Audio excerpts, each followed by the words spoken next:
All right, we're continuing now to the end. Actually, we're finishing this week's Torah reading about Josef and his brothers. Josef, as you know, has miraculously rocketed to stardom.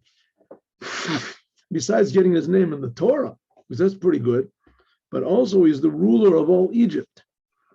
And not only that, he saves the whole world. And now we're going to see how he exactly conducts himself. So Pharaoh says to Joseph, okay, you know what? You're going to be the leader. You call all the shots. Anything that you want, you can do. Because if it wasn't for you, we'd all be dead. So obviously, you're intending for our good. So Joseph and now says, okay, first of all, I want to bring my father and my brothers. They're all going to come down. Yomer Yosef, and let's go. This is the 47th chapter of the book of Genesis. Vayavo Yosef, Yosef came v'yaged leParah, and he told the Pharaoh, my father, OrHaChaim, and my brothers, but Sonam, Bukaram, and their sheep and their cattle, Vakol asher lahem, and everything they have, Bo are coming, Meretz Canaan, from Eretz Canaan, Yehinam, and behold, here they are in the land of Goshen. What does it mean? It says the OrHaChaim. What I told him to do, it was my advice. I told him to do it. And here they are. Right? And remember what you said, Pharaoh. You said you're going to give them the best of the land of Israel, of the best of the land of Egypt. Where is that? The land of Goshen. We're going to see, he's going to call it Ramses in a few minutes. It's a place of sheep and shepherds, and it's the best of the land. But the brothers, when they spoke in front of Pharaoh, they didn't come with a demand, but they begged. I should give you. They begged. They said, please let us stay in the land of come to Egypt, because there's nothing to eat. There's no grazing land. Okay. So Pharaoh says, okay, some of your brothers, I'm going to take Umiktsas achiv lakach chamisha anashim v'yatzigim leFarao. He took 5 of his brothers in front of Pharaoh. He said, here they are, Pharaoh. And Pharaoh said to his brothers, what do you do? And they said to Pharaoh, we are shepherds. Also, our fathers. And now being a shepherd in Egypt was not a very popular thing, because by them, their gods were shepherds. So a Jew was dealing with their gods, right? Was 10. So that wasn't exactly the best thing to say. But they could say anything they wanted to, because Joseph had made such an impression on Pharaoh that he was only for the benefit of Pharaoh, and that therefore they could say what they wanted to. Here we go. Let's see. He took some of his brothers. Which brothers did he take? He said there's 2 different opinions. Rashi says that he took the weakest of them. Hapachutim shelahem legvura. Shem nirim gevura. He took the weakest of them. That if they appeared to be strong, then Pharaoh would make them warriors. He would put them over his army. Who did he take? He took Reuven, Shimon, Levi, Yisachar, and Benjamin. Those are the weakest ones. Weakest ones. Okay, we're going to see if this is really true. Also, Moshe, these that Moses, in next week's Torah portion, Moses does not repeat their names when he blesses them. We'll see next week's Torah portion by Yechi. But the names of the strong ones, next week's Torah portion, he did double. Like it says, Zos Yehuda, Shema Hashem Kol Yehuda. LaGad is a Baruch Morchiv Gad. LaNaftali, Omar LaNaftali. This we're going to see, like I said, in next week's Torah portion, Yaakov gathers all of the tribes, and he all of his sons, and he blesses all of them, tells them what's going to be. So some of them, he repeats their names. Dan, it says, that's a quote, Dan Omar, Dan Gur Aryeh, the Zivulun, and he says, L'chov Yomim Zivulun, and also L'Asher. All of them these were the powerful ones. The powerful ones he blessed twice. And those Joseph didn't show to Pharaoh. That's what it says in Bereshis Rabbah. But in the Gemara, in the Talmud Bavli, we find exactly the opposite. It says that those that Moshe doubled their names, they're the weak ones. They had to have a double blessing. And the ones that he brought in front of Pharaoh, they were the strong ones. He brought them. What about Yehuda? That everybody knows Yehuda was the strong one. He was the one this whole Torah portion is talking about that. Next week, and you'll see that when Yaakov gives blessings to all of his children, he doesn't double the name. I'm sorry, he doesn't double the name of the strong ones. And it was exactly the opposite of what we said. First of all, we said that next week he doubled the names of the strong ones. Now we're saying no, he doubled the names of the weak ones next week. And the ones that Yaakov brought, these were the strong ones, not the weak ones. Okay, so the question is, these were the ones that Yaakov brought in front of him: Reuven, Shimon, Levi, Benjamin. Were these the weakest or the strongest? According to the first opinion of the Midrash, these were the weakest. That's why these were the weakest.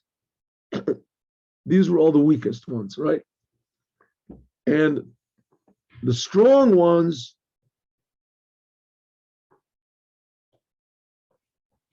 those were the ones whose names were doubled over. Those are not these. According to the other opinion, no. These were not the weak ones. These were the strong ones. And next week, the ones whose names were doubled over, those were the same ones. They were the weak ones. They were the weak tribes. So are these tribes the strong ones or the weak ones? Well, they have two different opinions.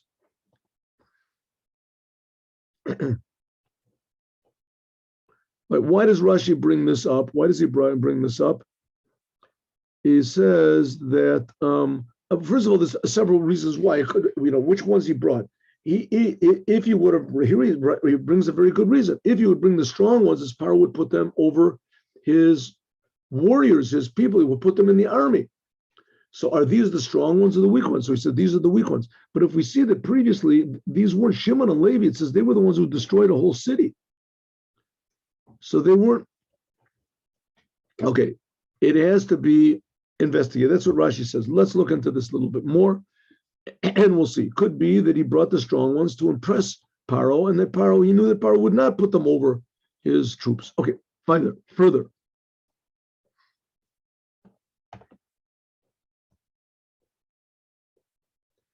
In any case, it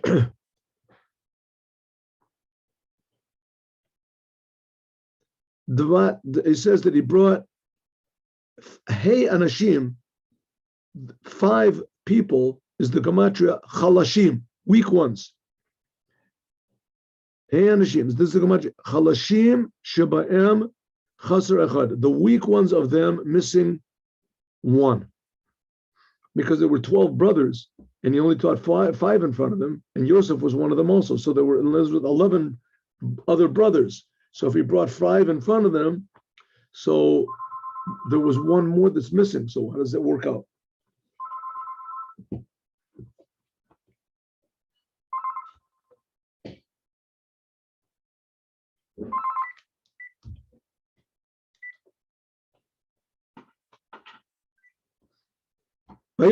Pharaoh says to the brothers, what do you do? And they said, we're all shepherds. Vayomer al Pharaoh, the Gur Beretz Bano, we came to the land of Israel. We came to the land of Egypt just to dwell here because we haven't got any food for your servants because there's such a hunger, and that's why we're all here.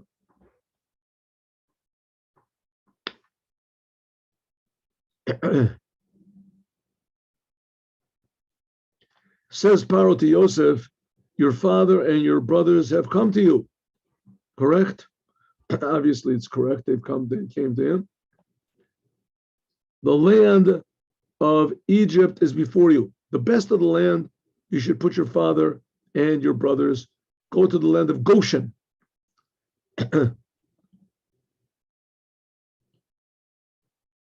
Yeshvu be'eretz Goshen. And if you know there is the yesh, and if you know that there are among your brothers powerful people, put them as officers in, sometimes Sarai, you can make them like ministers of the shepherds, which I have also. Rashi, what does it mean, Anshe Chayil? Powerful people. It means people that are good workers. They know how to be shepherds. So Pharaoh says, I have a lot of sheep also. They can be my shepherds as well. They can take over my sheep as well.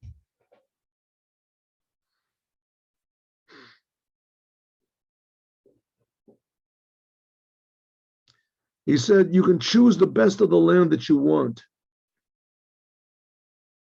says, B'meitiv oretz, what does he say? B'meitiv oretz hoshav et avicha ve'et achicha. Put your brothers in the best of the land. It says like this, if they decide, the meitiv, if they decide to live in the land of Goshen, this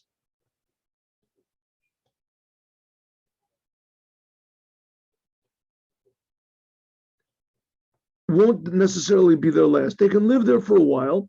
And if they want to choose something else, then they can pick the best also. In other words, what is he saying? Pick the best of the land of Goshen. He's telling them where to pick. Of course, that says the best of the land, the Meitiv, or it's the best of the land, Eretz Goshen. So just say, live in Eretz Goshen. What does he have to tell them? Pick the best land, and I'm telling you what the best land is. So he says, no, it means pick the best of the land. I'm advising Goshen, settle there for a while. If you find a better place, you can go over there. And there's anything that you want. Josef brought Yaakov, his father, and he put him in front of Pharaoh. And Yaakov blessed Pharaoh. What do you mean he blessed him? Blessed him means he said hello. You come in front of the king and you say, long live the king, etc.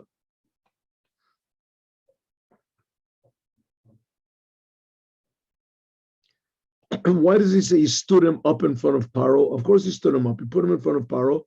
He was standing in front of him. It makes a difference if he was standing or he was sitting. Maybe what it means is that he put in the place of Joseph, that Joseph put Yaakov in his own place, that Pharaoh put him there in front of his chair, like Pharaoh said, only the kisei agdal mimecha. In other words, Joseph said, here's my father. He's just the same thing as me. And let us know that Joseph put his father in front of Pharaoh in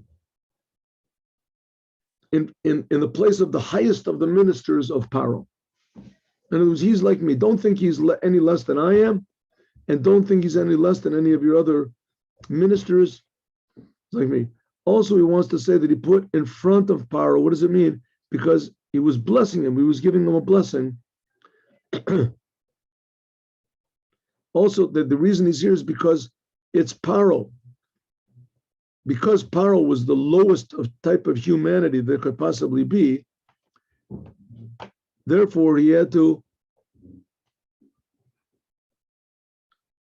go down and descend in front of Pharaoh to say, this is my father. My father is also coming down to stand in front of you.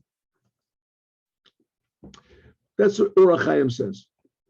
Okay, sentence number 8. V'yomer Paro Yaakov. Yaakov said, he said to Yaakov, how many days are the years of your life?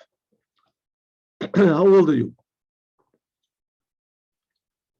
Sforno says he was amazed because usually people didn't live that long in Egypt.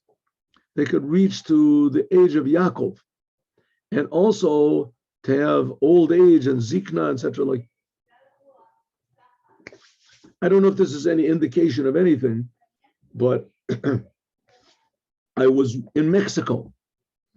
We went to Mexico. We went there for the Chabad houses anyway. So they gave us a tour over there with the Indians, with the Aztecs, who knows what they is, the Mayas, the Incas. I don't remember what the name of the tribes were anyway. The Incas were only in Peru. Anyway, whatever the name of the tribes were, the Aztecs over there. So first of all, anyway, the guy says that the lifespan over there was like 30 years old because they had these bone problems and things like that. So they didn't live very long. And one of the biggest pastimes was human sacrifice. That was a different thing, but that's off to the side.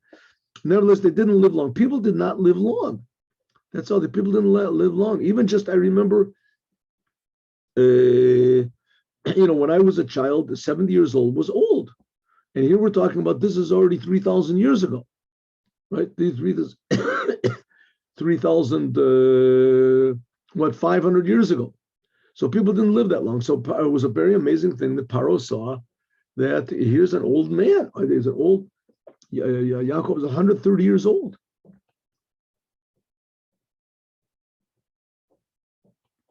So the Kli Yakar says, it was told to Pharaoh that when Yaakov came, the Nile River started coming up. Therefore, Pharaoh was very, very happy.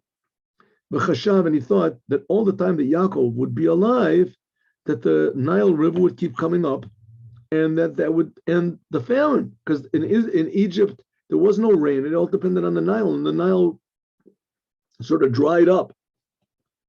And so he was happy when Yaakov comes, so there'll be irrigation. Kasher Ra, when he saw that Yaakov, and he saw that he was so old and so weak, so he thought, oh, but this is terrible. He's not going to live very long. Maybe tomorrow he's going to die. Therefore, he said, Pharaoh thought to himself that we haven't got really much of a reason to be happy, because as soon as Yaakov dies, the river is going to go back. This is the Kli Yakar, right? Kli Yakar is Rav Shlomo Lunchitz.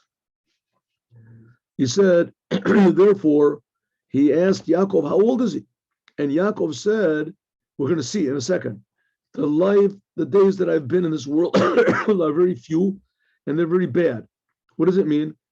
He's telling him that the whole time of his life is megurai. He says it's just like dwelling, that I'm dwelling in the world, is not because of the number of days that I'm so weak, and so because of the fear. Megurai, megur means to be afraid. Remember, we learned that also in Vayeshev Yaakov begurei aviv, fear, because I was so afraid of everything that was around me. Ki et asher yagarti yovo li, everything that I feared, was afraid of, came to me. Right, my own brother wanted to kill me. Lavan fooled me. How much terrible tortures I have suffered in my life, in my past, all the time that I've been in the world. Namely, at that time he was 130 years old. Yaakov only lived 147 years, and last 17 years of his life, 17 years was in Egypt. That was the best years of his life, it says. We'll see next week. Vayechi. So he said, but the first 130 years up to now have been very bad, and very, very few and very bad. The life, and it didn't reach to the lives of my forefathers, my fathers, Avram, Yitzchak. In other words, what does it mean? The reason I look so old is not because I'm getting close to dying, but because of all the troubles and the worries that I lived. And don't worry, I have hope that at least reach the age of that'll reach the age of my father, which was 180 years old. Even though that they lived, they also had their own troubles. Nevertheless, they had long life. Therefore, he said, Megureim, refer to their fathers, because my fathers also had difficult lives.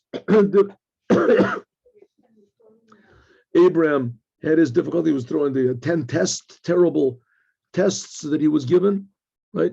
And Yitzchak also had his own troubles that in his own life. And so both of them said they also had their enemies and their problems and their troubles, but they lived a long time. Don't worry, Pharaoh. I'll live a long time also. The reason I look so old is only because of the difficulties I've had. Okay, this is what he's going to say. But Yaakov said to Pharaoh, Yemei Shnei Megurai, the days of my life, 130 years. Very few and very bad. And Yemei Hayu, Yemei Shnei Chayai were the days of the years of my life, and they did not reach the days of my forefathers, my fathers, in the days of their difficulties and their fears. Megure wants to say means fear, difficulty.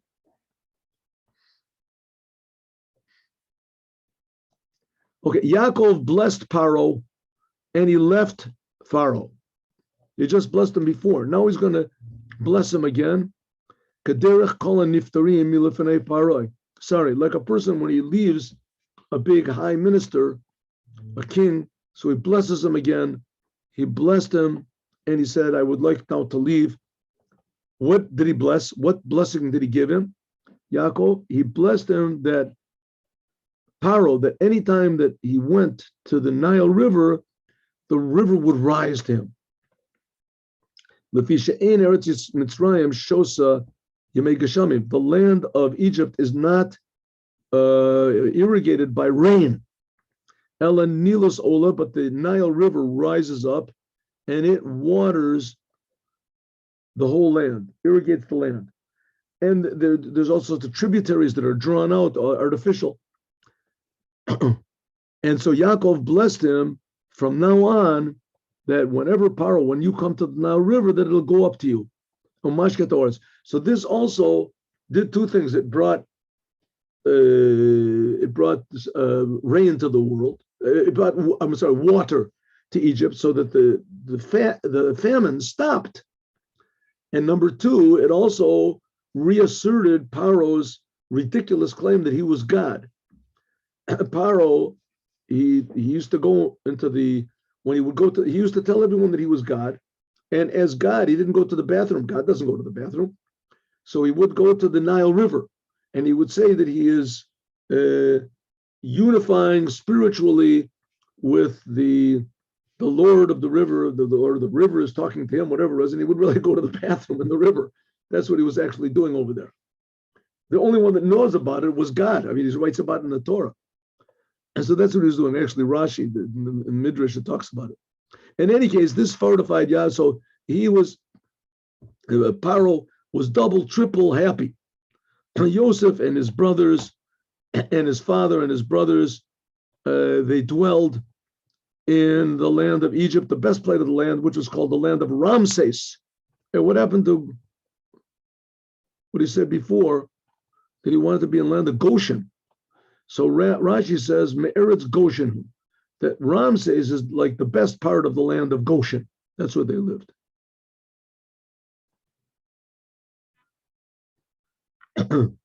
Vayechalkal Yosef, and Yosef provided for his brothers, his father and his brothers, and the whole household of his fathers. He gave them bread according to the necessity, whatever they needed. Okay, now the plot thickens. There's no bread, there's no food. Lechem means food in general. There's no food in the whole land, in the whole world, because now the hunger is getting worse and worse. This is still in the second year, right? Even if Pharaoh does go and the river rises up, it's going to take time. People are going to have to plant. They're going to have to work on the land, right? It's going to take time. There's no bread. They ate everything up. Vatele Eretz Mitzrayim, the land of Egypt, became, here he says, Tala'ah, it became like weak and dried out, like it says. It's just Metala'ah. Hayorav is Zikim. It says it becomes like a very weak, what does it mean?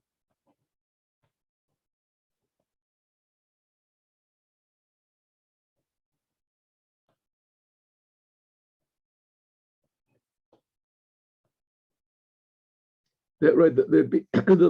The land was weak. I guess like a even like a bow and arrow. Once it throws out the arrow, so the bow is empty. It has nothing. That's what the land of Israel was.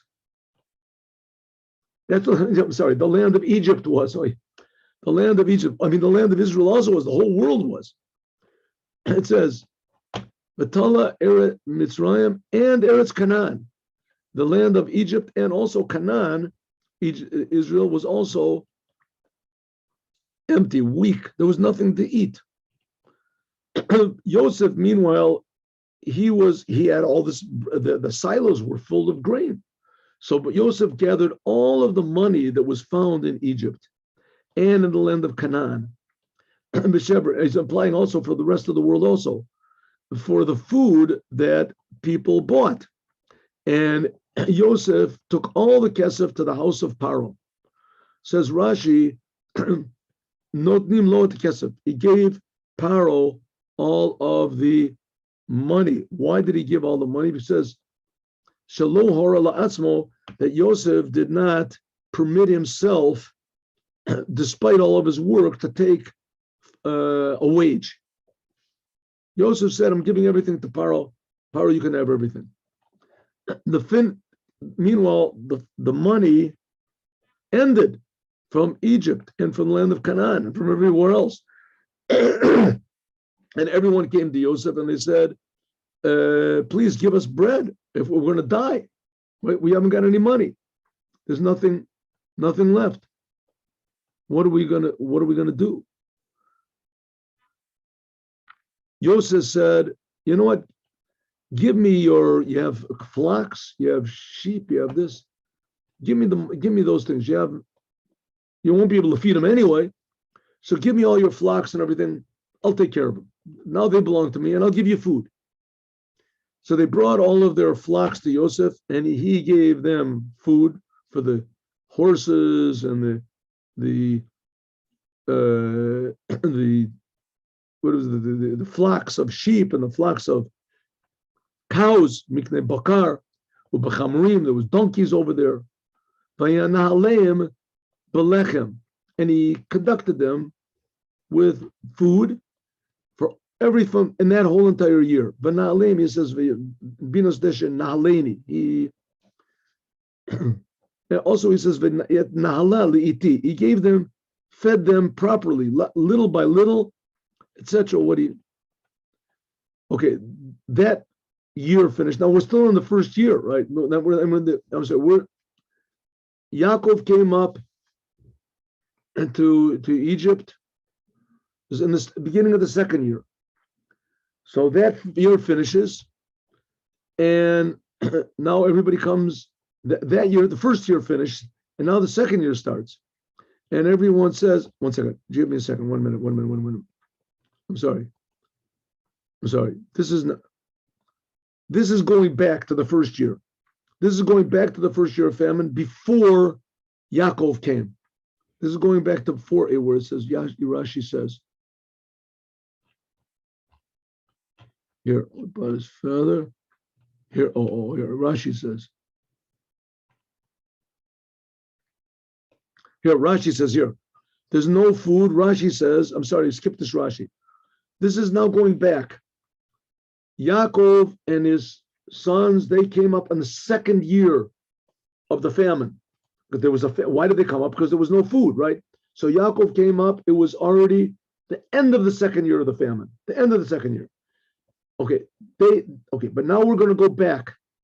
There's no necessarily chronological order in the Torah. Now we're going back. It says, in the beginning of the years of hunger, right? There were 7 years of plenty. Now the bad years are starting. The bad years are starting. Everyone's coming up and buying food from Joseph. Buying from them. After 2 years of this famine, Yaakov comes up. So the thing jumps. It's not chronologically ordered. Yaakov, this is the second year. Now we're going back to the beginning of the first year of the famine. So Joseph says to everybody, okay, you know what? Give me all your money. Okay, no more money. Give me all of your food. Give me all of your animals. Okay, the animals are all gone. Now everybody says, okay, we haven't got anything. We haven't got any money. But Titom Shanayi, now all of a sudden the second year is finished. People come and they say, we haven't got anything left. What are we going to do? There's no money. There's no animals. All we have is just our bodies and our land. That's all we've got.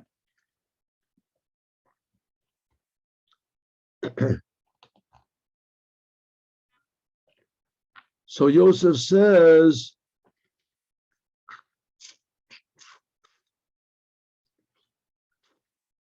you know what? Here, why should we die right in front of you? Also, us and our land. Take us and our land for food, and then we'll live, and that we and our land will be like servants to Pharaoh. V'ten zara, and give us seed, v'nichya v'lo namus, and that we'll live and we won't die. Ten zara, give us food. It says that we can plant in the land. Even though that Joseph said there's going to be 5 more years of famine and there won't be any more planting or harvesting. So what's going on now? So he says, because the second year is already finished. Since the Yaakov came to Egypt, so there came a blessing. And people began to plant, and the hunger stopped. The problem is that people didn't have anything. It's going to take time for everything to grow. What are they going to eat while everything is growing up? So it says, Joseph said, okay, I'll feed you all this time. And not only that, you have to sell yourselves to me and also your land. It all belongs to me. Okay, you don't want to sell yourself? Okay, you die, you'll be buried on the land.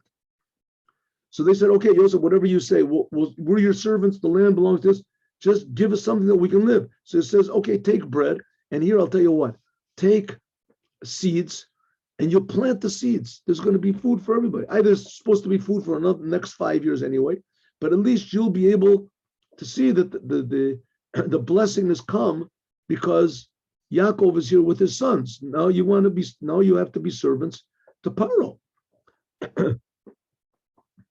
Therefore he says, so we'll live, we won't die, and the land lo tesham, it won't be shmama. Okay, now what's going on over here? You have to see what's going on. The people are now all slaves to Pharaoh. Pharaoh can do whatever he wants to with them. Pharaoh can decide, listen, you're my slaves. I want you to all die. You'll all die. I don't owe you anything to buy. Before, they bought the land, they gave him money, and they paid him back, and he sold them, but now they haven't got anything left, and they sold him everything. So he says, okay, you know what? You'll work for me now. Start working the land. Start working the land. I still have enough food for you if you want it, but start working the land. You'll see that the famine finished. The famine, here's some food for right now. Vayiken Joseph purchased all the land of Egypt for Pharaoh, because each person sold his field. And now the land belongs to Pharaoh as well.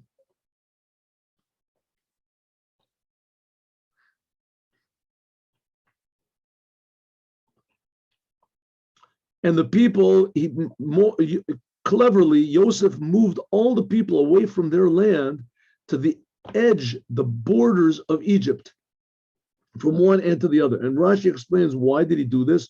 So that no one will think the land belongs to them. Everyone will remember L'zikaron she'ein lehem od chelik b'aretz, that nobody owns anything anymore.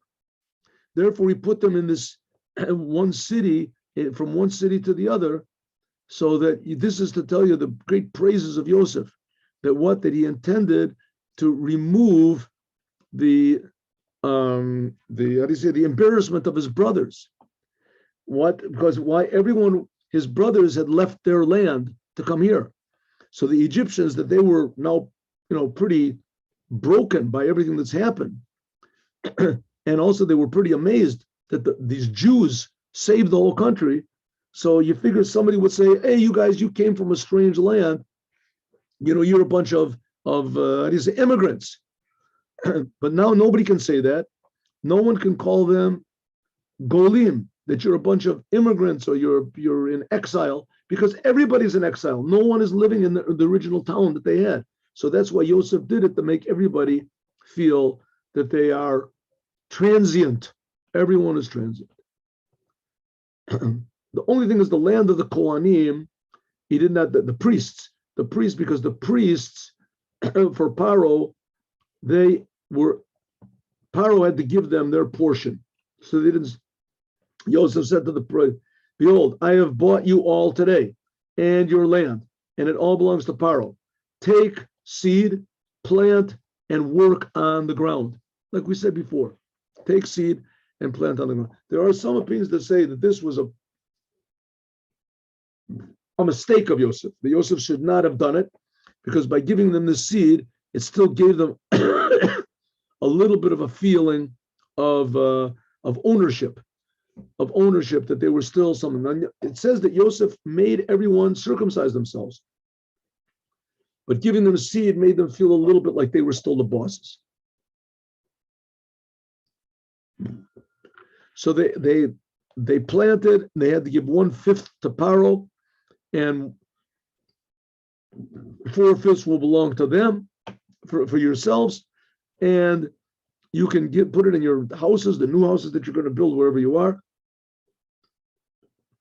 and give it to your children as well.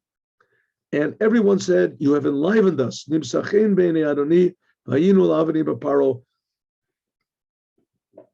so happy that we can be the servants of Pharaoh. We'll give him the 1/5. We'll give him anything you want to.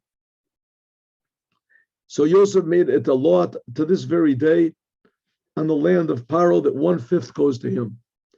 1/5 goes to Pharaoh, and only the Kohanim, only the priests alone, they did not have to give this 1/5. They were independent. The Jewish people lived in Egypt, in the land of Goshen. V'yachazu, they took over it. V'yifru v'yirbu ma'od, and they were very fruitful and very successful, very, very much.